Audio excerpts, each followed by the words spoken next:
നമസ്കാരം. രക്ഷണം കുടുംബമേ. ഇന്നലെ ഞാനൊരു വ്യക്തിയുമായിട്ട് സംസാരിച്ചു. അദ്ദേഹത്തിൻ്റെ ചില വാക്കുകൾ എന്നെ വല്ലാണ്ട് കോരിത്തെരിപ്പിച്ചു എന്നുള്ളതാണ്. വ്യക്തിയൊന്നും ഞാൻ പറയുന്നില്ല. വളരെയധികം ജാതിയിൽ അഭിമാനം കൊള്ളുന്നൊരു വ്യക്തിയാണ്. അദ്ദേഹവുമായി സംസാരിച്ചപ്പോൾ എൻ്റെ തെറ്റുകൾ എനിക്ക് മനസ്സിലായി എന്നുള്ളതാണ്. കാരണം കേരളത്തിലെ ആളുകളെ ജാതിയിൽ നിന്നും മുക്തമാക്കാൻ ഞാൻ കരുതിയ അത്രയ്ക്ക് അങ്ങോട്ട് എളുപ്പമല്ല എന്നുള്ള ആ ഒരു തെറ്റിദ്ധാരണയാണ് ഇന്നലത്തോടു കൂടി എനിക്ക് മാറിയത്. ബട്ട് നമ്മൾ പരിശ്രമിക്കും. ഇവിടെ ജാതി പറഞ്ഞുകൊണ്ട് അഭിമാനം കൊള്ളുന്ന ആളുകളുണ്ട്. അവരോട് എനിക്ക് പറയാനുള്ളത്, എല്ലാ ജാതികളും ഈ ഭൂമിക്ക് വേണ്ടി സംഭാവന ചെയ്തിട്ടുള്ളവർ തന്നെയാണ്. ആരും മേലെയും താഴെയൊന്നുമല്ല. എല്ലാവരും അവനവനെയും കൊണ്ട് കഴിയുന്ന, അവനവൻ്റെ ജാതി കൊണ്ട് കഴിയുന്ന, അവനവൻ്റെ കർമ്മങ്ങൾ കൊണ്ട് കഴിയുന്ന പോലുള്ള എല്ലാ സഹായങ്ങളും ഈ രാജ്യത്തിന് വേണ്ടി ചെയ്തവരാണ്. അപ്പോൾ എല്ലാവരും നമ്മൾ സമരാണ്. ഒരു കൂട്ടർ കുറേ കൂടുതൽ ചെയ്തു, ഒരു കൂട്ടർ കുറേ കുറച്ച് ചെയ്തു, അങ്ങനെയൊന്നുമില്ല. അണ്ണാറക്കണ്ണനും തന്നാൽ ആകുന്നത് എന്ന് പറഞ്ഞു കേട്ടിട്ടില്ലേ? ഇല്ലേ? ആന വലിയൊരു കല്ലെടുത്ത് വെച്ചു എന്ന് കൂട്ടിക്കോ. ഈ അണ്ണാറക്കണ്ണൻ അവൻ്റെ കയ്യിൽ കൊള്ളുന്നൊരു കുഞ്ഞു കല്ല് കൊണ്ടുവച്ചാലും കർമ്മം ഒന്നാണ്. ആനയുടെ കയ്യിന് കിട്ടുന്നത് ആ വലുപ്പമുള്ള കല്ലാണ്. അവൻ ആ ഒരു സാധനം എടുക്കാനാണ് കഴിയുക. അണ്ണാറക്കണ്ണൻ അവൻ്റെ കുഞ്ഞു കയ്യിൽ കൊള്ളുന്ന കല്ലെടുത്ത് വെക്കാനേ പറ്റുള്ളൂ, അല്ലേ? അതുപോലെ തന്നെയാണ് ജാതികൾ സംഭാവന ചെയ്തിട്ടുള്ള കാര്യങ്ങൾ.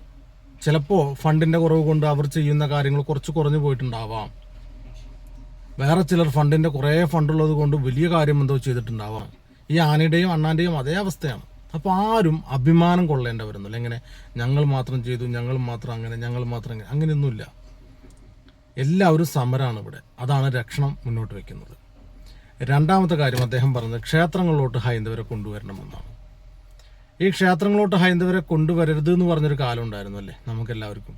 അങ്ങനെ മുറിപ്പാടോടുകൂടി നിൽക്കുന്ന ആ ആളുകൾക്കിടയിലോട്ട് നമ്മൾ നാളെ തന്നെ നിങ്ങൾ ക്ഷേത്രത്തിലോട്ട് വരൂ എന്ന് പറഞ്ഞാൽ അക്സെപ്റ്റ് ചെയ്യില്ല. അത് ചെയ്യില്ല എന്നതിൻ്റെ ഉദാഹരണമല്ലേ ഇതിനു മുമ്പുള്ള സംഘടനകൾ പലതും. അവർ ശ്രമിച്ചതല്ലേ? നടന്നോ? ഇല്ല. അപ്പോൾ നമ്മൾക്ക് എവിടെയാണ് ഒരു ഒരു ഒരു ഒരു പിടുത്തം കിട്ടേണ്ടത്? ഹൈന്ദവരെ അവരുടെ ജീവിത ശൈലിയിലാണ് നമ്മളൊരു പിടുത്തം പിടിക്കേണ്ടത്. എങ്ങനെ? ഈ 1000 രൂപയുടെ പണിയെടുക്കുന്നു, 800 രൂപ കടയിൽ കൊടുത്ത് സാധനം വാങ്ങുന്നു, 200 രൂപ ബാലൻസ് വയ്ക്കുന്നു. 2 ദിവസം കഴിയുമ്പോൾ കൊച്ചിനൊരു അസുഖം വരുന്നു, അല്ലെങ്കിൽ വയറ്റുനോക്ക് വരുന്നു, അല്ലെങ്കിൽ ഒരു പനി വരുന്നു, ആ 200 എടുത്ത് വെച്ച് പോകുന്നു. അവൻ വീണ്ടും ബിഗ് സീറോ. ആ ലെവലിൽ നിന്നും അവനോട് നിങ്ങൾ ദൈവത്തെ വിളിക്കൂ എന്ന് പറഞ്ഞു കഴിഞ്ഞാൽ വിളിക്കാൻ ബുദ്ധിമുട്ടാണ്. അത് നിങ്ങൾക്ക് പറഞ്ഞാൽ മനസ്സിലാവാത്തതുകൊണ്ടാണ്. വിളിക്കാൻ ബുദ്ധിമുട്ടാണ്. പരീക്ഷണങ്ങൾ മാത്രം തരുന്ന ദൈവത്തെ എനിക്കെന്തിന് എന്നുള്ള ചോദ്യം വരും. അപ്പോൾ ആ ദൈവത്തിനെ ഓർമ്മിപ്പിക്കാൻ വേണ്ടി, ദൈവവുമായിട്ട് അവൻ അടുക്കാൻ വേണ്ടി നമുക്ക് എന്ത് ചെയ്തെടുക്കാൻ പറ്റും? അവൻ അല്ലലില്ലാത്തൊരു ജീവിതം കൊടുക്കണം. അല്ലലില്ലാത്തൊരു ജീവിതം കൊടുക്കും. നിങ്ങൾ നോക്കൂ, ക്ഷേത്രങ്ങളിൽ പോയി നോക്കൂ. ആരാണ് ക്ഷേത്രത്തിൽ കൂടുതൽ വരുന്നത്? ആരാണ് സ്വർണ്ണ പതക്കങ്ങൾ സംഭാവന ചെയ്യുന്നത്? നോക്കൂ, ആരാണ് നല്ല രീതിയിൽ ജീവിക്കുന്നവരാണ്. അവർക്ക് അല്ലലില്ലാത്ത ജീവിതം കൊടുത്ത ദൈവത്തിന് നന്ദി എന്നാണ് അവർ പറയുന്നത്. അല്ലലുള്ള ജീവിതം എനിക്ക് തന്ന ദൈവത്തിന് നന്ദി എന്ന് ആരെങ്കിലും പറയുമോ? ഇല്ല.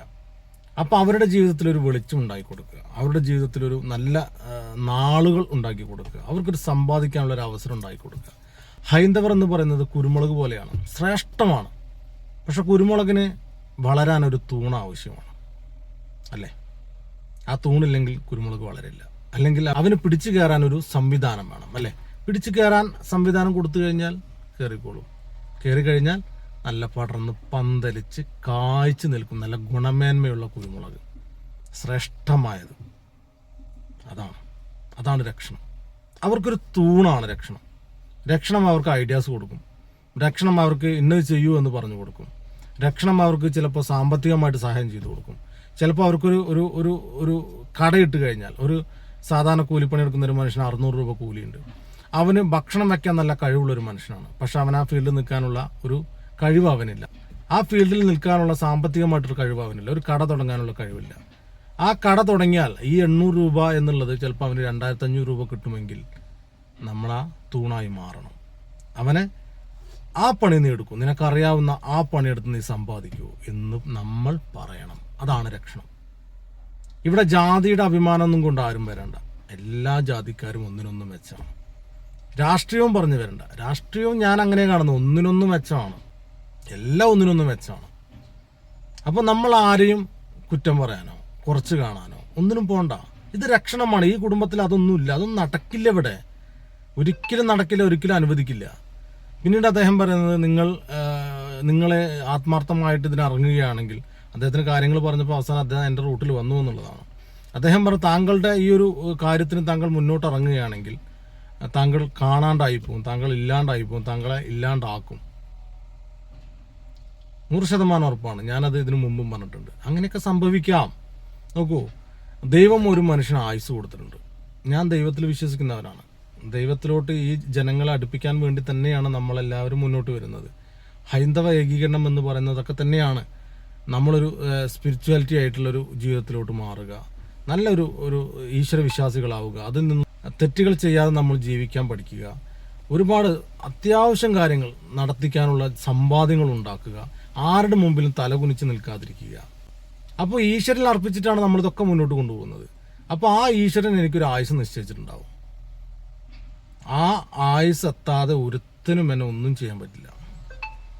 ഇപ്പോൾ ഒരാൾ വാളെടുത്ത് തന്നെ വെട്ടാൻ വരികയെന്ന് കൂട്ടിക്കോ, എൻ്റെ ആയുസ് എത്തിയിട്ടില്ലെങ്കിൽ അവൻ വെട്ടുന്ന സമയത്ത് അവൻ്റെ കയ്യിലെ മസിൽ കയറി പിടിക്കും, അവൻ സ്റ്റക്കായി നിൽക്കും. ബോംബെറിഞ്ഞു കൊല്ലാൻ ഒരുത്തൻ വരികയാണെങ്കിൽ എൻ്റെ സമയമായിട്ടില്ല, അവൻ്റെ കയ്യിൽ നിന്നാൽ ബോംബ് പൊട്ടും. അത് അവൻ എറിയുന്ന സമയത്ത് ഒരു പ്രഷർ കൂടും, പൊട്ടും. ഇതെല്ലാം ദൈവമാണ് എങ്ങനെ ഏത് നിമിഷം അവനെ തിരിച്ചു വിളിക്കണം എന്ന് വിചാരിക്കുന്നത്, അല്ലെങ്കിൽ ഏത് മോഡലിലാണ് അവനെ കൊണ്ടുപോകേണ്ടത് എന്നൊക്കെ വിചാരിക്കുന്നത് ദൈവം തന്നെയാണ്. ആ ദൈവം എന്നെ സൃഷ്ടിക്കുന്ന സമയത്ത്, ആ അരിമണിയുടെ വലുപ്പമുള്ള സമയത്ത് എന്നിൽ രേഖപ്പെടുത്തിയിട്ടുണ്ട് എൻ്റെ മരണവും. അപ്പോൾ ഇതുപോലത്തെ കാര്യങ്ങളിലോട്ട് മുന്നോട്ട് വരുമ്പോൾ മരണം മുന്നിലുണ്ട്, അവൻ നമ്മളെ കൊന്നു കളയും എന്നൊക്കെ വിചാരിച്ചുകൊണ്ട് നമ്മൾ ഒരിക്കലും ഇതുപോലത്തെ കാര്യങ്ങളിലോട്ട് ഇറങ്ങരുത്. സമയമാകുമ്പോൾ തീർച്ചയായിട്ടും അത് സംഭവിക്കും. നമ്മൾ എന്ത് ചെയ്യുക? മുന്നോട്ട് പോവുക. സകലമാന പ്രതീക്ഷയോടുകൂടി നമ്മൾ മുന്നോട്ട് പോയിക്കൊണ്ടേയിരിക്കുക. നന്ദി, നമസ്കാരം.